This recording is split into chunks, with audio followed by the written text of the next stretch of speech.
The Naked Now. The crew is exposed to an unknown contaminant that causes them to act irrationally. The original series episode equivalent is The Naked Time, which pretty much shares the exact same plot as this episode. And this episode is a prime example of taking things from the original series, but in a way only meant to evoke nostalgia without really putting any additional thought into it. It's not a bad choice in itself to do an episode to follow up on that original series episode.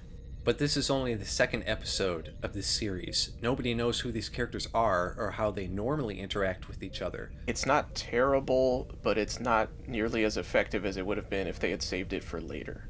And in 1987, if you told me, hey, I checked out that new Star Trek show last week, you should start watching it, I'd be so confused.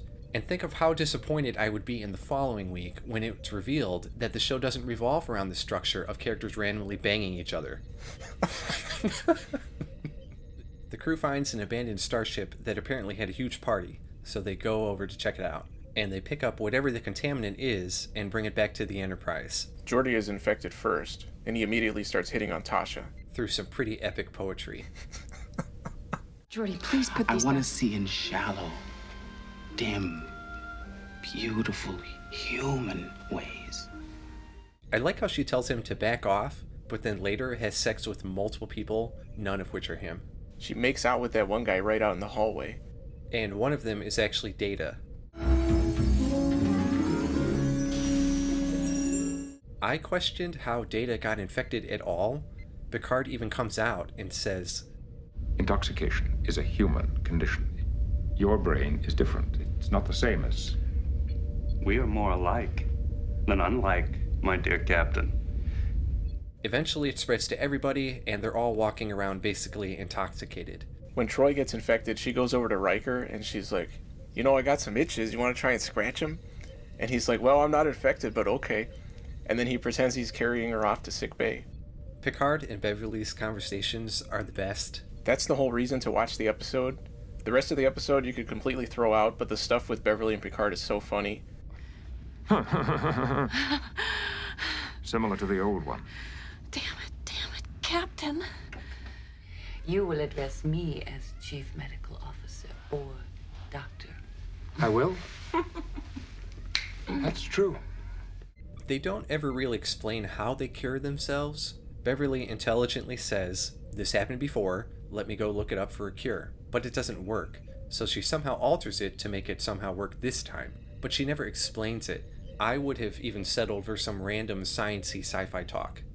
An underlying threat throughout this episode is a star right next to them that's going to explode. And initially it's not an issue because they could just move out of the way. But then once everybody's infected and doing stupid things, they can't get away when they need to. Their engines are offline because a guy down in engineering pulled out all the isolinear chips. And he's playing Jenga with them. They use this episode to really showcase how smart Wesley is. He makes a repulsor ray and his voice box thing. He records Picard's voice, and then he can use it to give orders over the intercom. He's doing the same thing Macaulay Culkin did in Home Alone. And he doesn't say, I have an algorithm that can replicate Picard's voice based on the samples I give it. He literally says, I recorded clips, and I use them to make new sentences. That's what I'm doing right now as I edit this video. The things he comes up with in this episode would be useful in later episodes, but of course they never come up again. I do like when Wesley takes over the ship and Picard has to pretend to be all buddy-buddy to try and convince him to turn it back over. Are you saying that's why I feel so hot? So strange? That's a very adult bit of reasoning, Wesley. So you mean I'm drunk?